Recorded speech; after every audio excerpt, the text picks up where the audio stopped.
रामचरितमानस में संत तुलसीदास ने एक महान संदेश दिया है। वो क्या है कि सकल पदार्थ ही जग माही, कर्महीन नर पावत नाही। अर्थात इस जगत में संपूर्ण पदार्थ उपलब्ध है, मगर जो कर्महीन होते हैं उनके लिए कुछ भी नहीं है। इसलिए मेरे सनातनी भाइयों, कर्म पर गीता में भी महान बल दिया गया है। श्री कृष्ण जो अर्जुन को अमृत वाणियां कहे हैं, इसमें कर्म को बहुत ऊंचा स्थान दिया गया। अब प्रश्न आता है कि कर्म किस प्रकार किया जाए। इसके लिए एक उदाहरण है। जिस प्रकार वृक्ष की जड़ में पानी जमीन के अंदर होती है, लेकिन बड़े से बड़े वृक्ष उस जल को अपने वृक्ष के सबसे ऊंचाई वाली टहनी तक पहुंचा देती है और वृक्ष को हरा भरा रखती है। अर्थात जिस वृक्ष का जड़ें मजबूत हो, वो वृक्ष हरा भरा तब तक रहता है जब तक उसकी जड़ें मजबूत होती है। ठीक हमारी जिंदगी की जो मूल जड़ है, इसको समझो, गीता सार के अनुसार समझो, भक्ति मार्ग के अनुसार समझो। इसका मूल जड़ क्या है, स्टार्ट कहां से होता है? इसका मूल जड़ माता से शुरू होती है, जिन्होंने तुम्हें जन्म दिया। पिता से शुरू होती है, जहां से जिन्होंने तुम्हें पालन करने में समर्थ हुए। इसलिए माता और पिता ही तुम्हारा मूल जड़ हुआ। दूसरा, गुरुदेव, जिन्होंने तुम्हें ज्ञान दिया, शिक्षा दिया। ये गुरुदेव होते हैं, जिससे तुम्हारी जिंदगी प्रकाशमान हो जाता है, अंधकार से उजाले की ओर जाते हैं। गु का मतलब होता है अंधकार और रू का मतलब होता है प्रकाश, यानी अंधकार से प्रकाश के मार्ग में जो ले जाते हैं उसी को गुरु कहते हैं। इसके बाद तीसरा, परम ब्रह्म परमेश्वर श्री कृष्णा कॉन्शसनेस के अनुसार, गीता के अनुसार, ब्रह्मा से तैयार किया हुआ ये ब्रह्मांड है। और ब्रह्मांड में 5 तत्व हैं। अग्नि के बिना हम जी नहीं सकते, वायु के बिना हम जी नहीं सकते, सूर्य की रोशनी के बिना हम जी नहीं सकते, जल के बिना हम जी नहीं सकते, धरती के बिना हम जी नहीं सकते। इस प्रकार जो 5 तत्व हैं, जिससे बना है ये अधम शरीर और पूरी दुनिया, पूरा यूनिवर्स यानी ब्रह्मांड। वो ब्रह्मांड ने हर एक जीव हो, वो किसी के साथ कोई भेदभाव नहीं किया। अमीर हो, गरीब हो, ऊंची जाति हो, नीची जाति हो, सबको समभाव वो देखता है। ये ऊंची नीची जाति ब्रह्मांड का बनाया हुआ नहीं है। ये हम जैसे मानव लोग में लोग खुद ही इसको रचना किए हैं, ऐसा प्रतीत होता है। और इसके जो जातिगत जो गणना है, जाति कर्मों के अनुसार बनाया गया है, लेकिन हर एक व्यक्ति में ब्रह्म गुण होते हैं। प्रत्येक जीव में ब्रह्म गुण हो सकते हैं अगर उनको ब्रह्म ज्ञान हो जाए। इसका उदाहरण है मोची जाति, जो नीची जाति में कही जाती, वो भी कहीं कहीं पर ब्रह्म गुण के कारण पूजे जाते हैं। इसलिए कोई जन्म से ब्राह्मण नहीं हो सकते हैं, कर्म के अनुसार ब्राह्मण होते हैं, ये गीता का कहना है। अब प्रश्न आता है कि हम अपनी जिंदगी में सुखी कैसे हों, सफल कैसे हों, जब मैं अपना वृक्ष रूपी जीवन का जड़ को ही काट देता हूं, तो कहां से वृक्ष हरे भरे रह सकते हैं? संभव ही नहीं है। और मेरा जड़ जो है वो है माता पिता। माता पिता को हम सेवा किए नहीं, उनको जल पिलाए नहीं, उनको निस्वार्थ भावना से कुछ दिए नहीं। जो भी सेवा किए, कुछ लेकर किए, कुछ देकर किए, ये सही नहीं है। और गुरु ने जिसने ज्ञान दिया है, उनको भी हम याद नहीं रखे, उनके साथ भी हम अन्याय किए हैं, तो उनको माफी नहीं मांगते हैं, तब तक हमें जिंदगी की राह नहीं सफल हो सकते हैं। तीसरा है यूनिवर्स। इसलिए यूनिवर्स हमसे, ब्रह्मांड हमसे नाराज क्यों हो जाता है? जब मैं यूनिवर्स के द्वारा बनाए गए जीवों की हत्या करके हम उसका भक्षण करते हैं, अपने स्वार्थ के चलते उसको हम कष्ट पहुंचाते हैं, जीवों को नष्ट करते हैं, वृक्षों को सेवा नहीं करते हैं और यूनिवर्स के जहां तहां गंदगी फैला देते हैं और यूनिवर्स का वातावरण को दूषित करते हैं। युद्ध के माध्यम से परमाणु बम के चलाने के युद्ध, बड़े बड़े देशों में जो युद्ध हो रहे हैं, इससे बड़े बड़े परमाणु बम जो चलाए जाते हैं, जिससे वायुमंडल में एक गहरा प्रभाव पड़ता है, जिसका दुष्प्रभाव पड़ता है और ये यूनिवर्स का खिलाफ काम है। इन यूनिवर्स के खिलाफ कर्म करने वाले लोगों को यूनिवर्स ने वक्त आने पर तो जवाब देगा, इसमें कोई संदेह नहीं है। इसलिए हमारी जिंदगी की मूल जड़ें को समझो। गीता में भी यही बात कहा। गीता, भगवत गीता का परम तत्व, मूल तत्व क्या है? पहला तत्व है Krishna spiritual meditation bye Krishna consciousness, यानी जो भक्ति मार्ग में श्री कृष्णा कॉन्शसनेस की ओर जाते हैं, जिसमें भौतिकवादी नीतियां नहीं हैं, इंद्रिय तृप्ति को नहीं है। इंद्रिय तृप्ति में लगे हुए लोग भक्ति मार्ग में नहीं जा सकते और मेटेरियल वर्ल्ड में इंद्रिय तृप्ति में पूरी जिंदगी बर्बाद कर लेते हैं। समय का पंछी उड़ता चला जाता है और वो भक्ति मार्ग को समझ भी नहीं पाते हैं।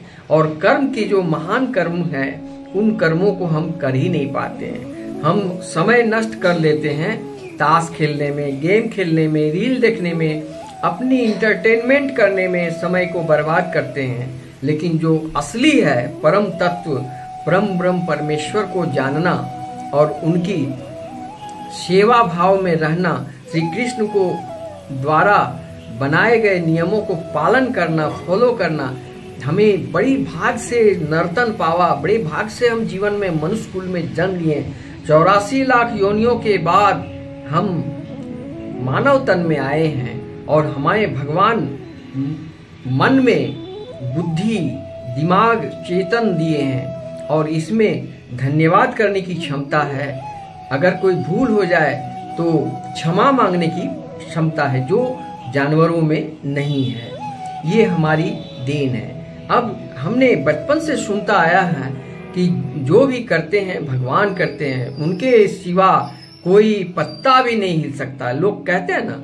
लेकिन जब कोई हम अच्छा कर्म करते हैं तो हम कहते हैं कि मैंने किया है, लेकिन जब कोई बुरा कर्म हमसे हो जाता है तो हम भगवान पर दोष लगाते हैं। इसलिए नहीं, भगवान के बिना पत्ता नहीं हिलता है। लेकिन हम मानव जीवन में जो समझदारी और सूझबूझ जो भगवान ने दिया है, वो कर्म करने के लिए हाथ पैर दिए हैं, 2 आंख, नाक, मुंह, वचन सब कुछ दिए। जिस दिन आंखों में श्री कृष्ण को दर्शन करेंगे और नाक में उनका सुगंध प्राप्त करेंगे, धूप का गंध सुगंध प्राप्त करेंगे और मुंह में हरिनाम संकीर्तन जपेंगे, हृदय में कृष्ण भावनामृत का आश्रय होगा, कान में भागवत कथा का श्रवण करेंगे।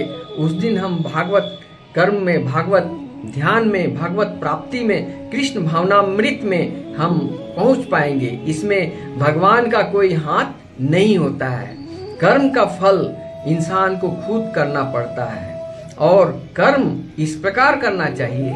कर्म भी 2 प्रकार के होते हैं। एक कर्म होते हैं जो सकारात्मक होते हैं, एक अकर्म होते हैं जो नकारात्मक होते हैं। ऐसा कर्म जिसमें कोई लाभ नहीं होता है, कर्म तो कर रहा है लेकिन कोई फायदा नहीं होता। तब अच्छा कर्म करने के लिए क्या, किसी भिज्ञ गुरु के आदेशानुसार, किसी भिज्ञ स्कूल टीचर हो, कॉलेज का टीचर हो, सीनियर स्टूडेंट हो, जो सक्षम ज्ञानी हो, उनके गाइडलाइन में अगर तुम काम करोगे, कर्म करोगे, टेक्निक से कर्म करोगे तो तुम्हें सफलता मिल। एक ही कॉलेज के 2 स्टूडेंट, एक स्टूडेंट सफल होकर के साइंटिस्ट बन जाता है और दूसरा स्टूडेंट मदिरालय में जाकर दारू पी के पड़ा रहता है और वो वेश्यावृत्ति में भी चला जाता है, जुआ भी खेलने लगता है और वो भटक जाता है। ऐसा एक ही कॉलेज का, एक ही स्कूल का छात्र में क्यों होता है? इसलिए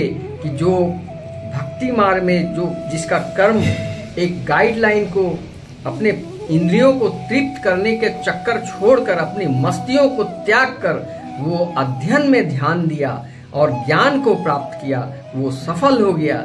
लेकिन जो पढ़ने के लिए गए थे स्कूल और कॉलेज में, वहां वो मस्ती करने लगे और दोस्तों के साथ पढ़ने की बजाय समय बर्बाद करने लगे। ऐसे बहुत सारे छात्र हैं जो समय का पंछी उड़ता चला जाता है लेकिन बार बार फेल करते हैं, इंटरव्यू में पास नहीं करते हैं, उसी को कहते हैं कर्महीन।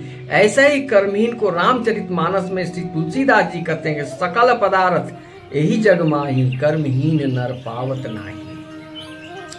इसलिए मेरे सनातनी भाइयों, कर्म पर ध्यान दो, और अगर तुम्हें सफल होना है तो मौका अगर मिल जाए, सौभाग्य अगर मिल जाए तो माता पिता का सेवा कर लो निस्वार्थ भावना से। अगर धनहीन